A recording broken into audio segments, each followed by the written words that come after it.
And so the grid forms up for the start. They have 22 laps of hard racing ahead of them, 311 miles. There's a Formula 2 race for 1500cc cars being run concurrently with the 2.5-litre Formula 1 Grand Prix. Umberto Maglioli drives car number 20, a factory 1500 Porsche. Carl Kling wishes him luck. Car 21 is Edgar Barth's similar car, a strip Porsche for Formula 2. Fangio is on pole after lapping the resurfaced circuit 16 seconds inside his year-old Lancia Ferrari lap record. This lightweight Maserati is a car he likes very much. And Fangio's French teammate Jean Berra and Peter Collins of Ferrari on the outside of the front row. Ferrari, Maserati, Ferrari. And they're off. Mike Hawthorne leads the charge down into the south curve. Followed by Collins, Fangio, Berra, Mouzo, Schell, Evans, Gregory, Brooks, Herman, and Roy Salvadori's Formula 2 Cooper following behind.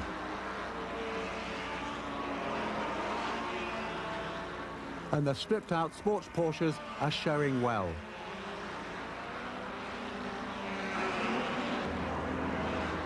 The two English-driven Lancia Ferraris lead, Fangio's third. They stream along the back straight behind the pits, with some late braking into the north curve coming up. And then down through the forest towards Versailles. It's Hawthorne, Collins, Fangio,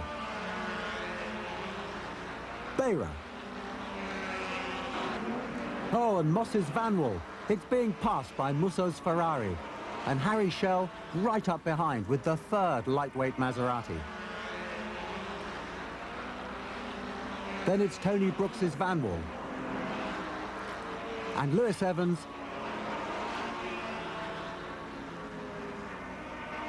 And then Salvadori in the leading F2 Cooper. Private Maseratis lead Cooper and Porsche down across the Adenauer Bridge. Australian privateer Paul England's Formula 2 Cooper in pursuit. This is the lowest part of the track. From here, they climb on up to Hoyacht. Lap 1 and it's the carousel. The Ferraris rip through, followed by Fangio. And then Berra. Musso in his Lancia Ferrari, followed by Schell in the lightweight. Then it's the Vanwall of Brooks, followed by Moss. And then Lewis Evans.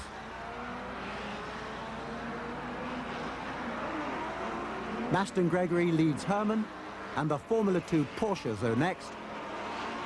There's Barth and Maglioli coming through now. Number 18 is Spaniard Pacagodia's 250F, leading yet more 250Fs.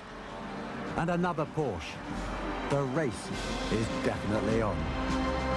1957 German Grand Prix roars on, out of the forests and round into the Schwalbenschwanz.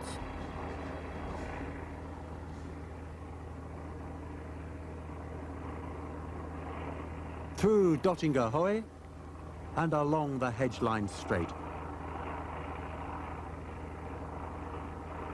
Completing lap 1, it's Hawthorne, followed by Collins. And Fangio in hot pursuit. Here's Brooks leading Moss in the Vanwalls, but Moss just about to go by him. And in the south curve, it's Hawthorne. And then Collins. And then Fangio. And just look how relaxed he is. Jean Berra. Luigi Musso. And Harry Schell fighting tooth and nail. And Sterling Moss, followed by Tony Brooks, who with Moss had won the British Grand Prix only 2 weeks before in Vanwall's first big win. Lewis Evans, and then Maston Gregory. Hans Hermann, And here's Englishman Roy Salvadori in his Formula 2 Cooper Climax. And he's leading the class from Edgar Bart's Porsche sports car and the sister car of Umberto Maglioli. Really, these Porsche sports cars would be better off in the Targa Florio or the Mille Miglia. And Bruce Halford in his private Maserati 250F. Followed closely by Jack Brabham in the second Works Cooper Climax and Giorgio Scarlatti in the fourth-string factory Maserati. And Paco Godia. And here's Holland's Count de Beaufort in his private Porsche. Lap 2 after Verstappen. Fangio is closing up on the Ferraris. They are running non-stop, heavy with 50 gallons of fuel. But Fangio's Maserati has started light on half tanks, and he knows he must refuel. Running hard as they dare, the two English Ferrari drivers hold off Fangio around the swoops and curves and the climbs and falls of this majestic German circuit. Hawthorne and Collins are trying everything they know to keep the maestro at bay, but he's closing little by little, a bit on cornering here, a bit on braking there. Here they swoop down across the Adenauer Bridge, and Peter Collins knows exactly where Fangio is, filling up his rearview mirrors. They turn right here, up the hill towards Hoacht.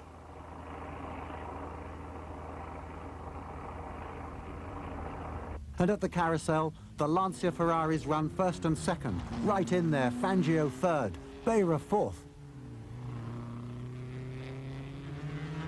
Musso's Ferrari fifth. And then Harry Schell, the Franco-American, chasing the leaders on laps 1500cc Cooper Formula 2, right in his wheel tracks. And then it's Herman's 250F and Bart's Porsche. Horace Gould's Maserati, driven by the burly garage owner from Bristol in England, holds off future triple world champion Jack Brabham's Formula 2 Cooper. Starting lap 3, Fangio splits the Ferraris in the south curve. The score tower lights to show he's past Hawthorne. Fangio, Maserati number 1, is in the lead.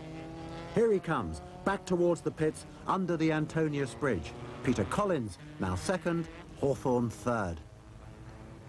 Beira's Maserati is also running light. These 250F factory cars will have to stop around half distance, 11 or 12 of these long 14-mile laps. Fangio leads Hawthorne and Collins past the pits, trying his hardest to pull away. He has to make time to have that scheduled pit stop. This is Fangio, perfectly in control of the situation. And he's followed by Hawthorne,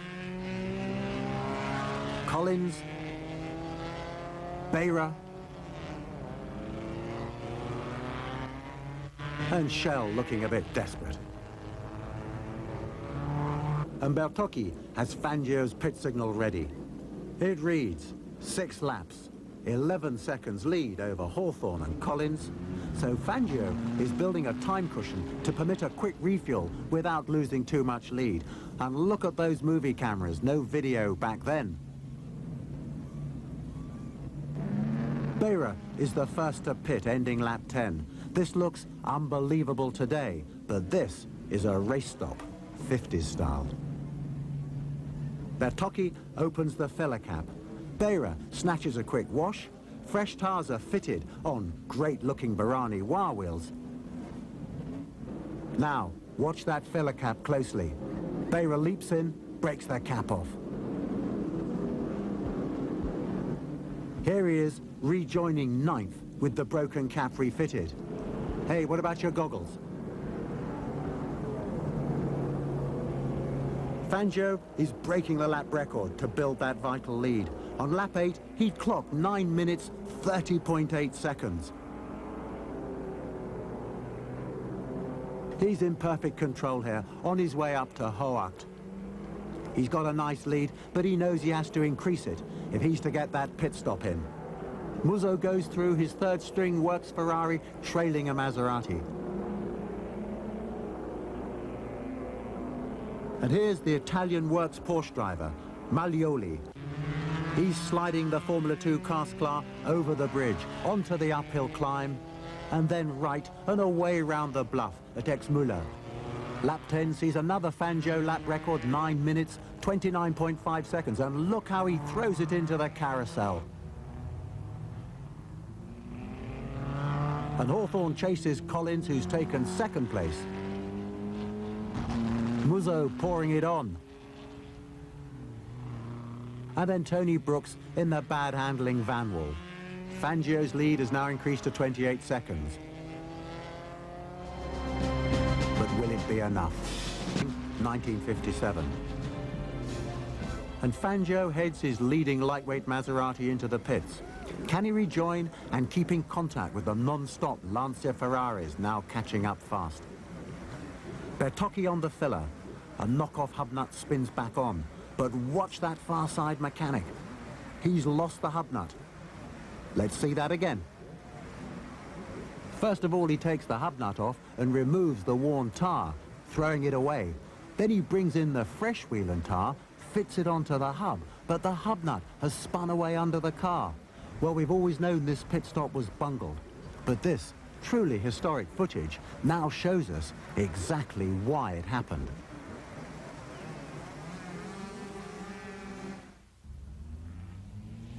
Meanwhile, Hawthorne and Collins storm by into a handsome lead.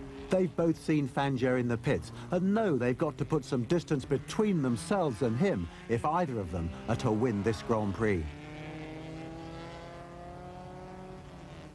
At last, Fangio rejoins. His bungled stop has taken 52 seconds. He's now third, 45 seconds behind the Lancia Ferraris.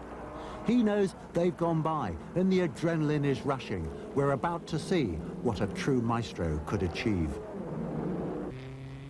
Fangio is chasing hard. Lap 16, the gap is 33 seconds. Next lap, it's 25.5.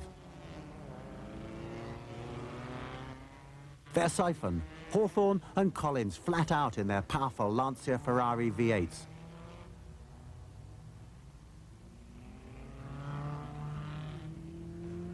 Fangio's still neat, but even faster. First 0.4 off the lap record, then another 3.2 seconds off. On lap 19, Fangio takes another 1.9 off his lap record. The Formula 2 Porsches keep circulating.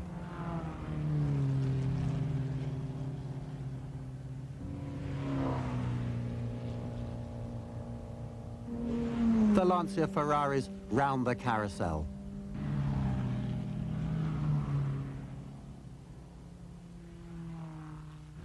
Followed closely by Fangio the Hunter. His blood's up. He can't see him yet, but he knows he's close. The gap is 13.5 seconds. Muzzo in fourth place. And Moss with the bouncing Van Wall, fifth. Beira is back up to sixth.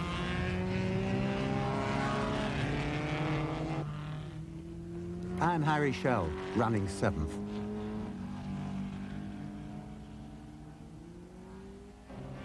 And through the south curve, Hunted and Hunter rip away into their 20th lap. Hawthorne, Collins and Fangio now visibly working hard. He's wringing every drop of performance available from his Maserati. At the end of the straight, just short of the pits, oh, it's fantastic. Fangio is right with the two Ferraris. He's lapped in 9 minutes 17.4. That's 24.2 seconds inside his 56 lap record. And in the south curve, Mike's sliding wide. Collins is in tight, and the old man is third and eating them alive. Behind the pits to the north curve, he's diving down the inside under braking on Collins' inside. He's through! He's through into second place. In the white Maserati has been lapped, whilst Collins has fallen back. Edgar Barth leads the Formula 2 class since Salvadoris Cooper has broken its suspension. These 1600cc Porsches treat the Grand Prix like a 24-hour race. They just run and run. And at the carousel for the last time, the crowds acknowledge the maestro's finest race. But Hawthorne still hasn't given up. He's giving it all he's got.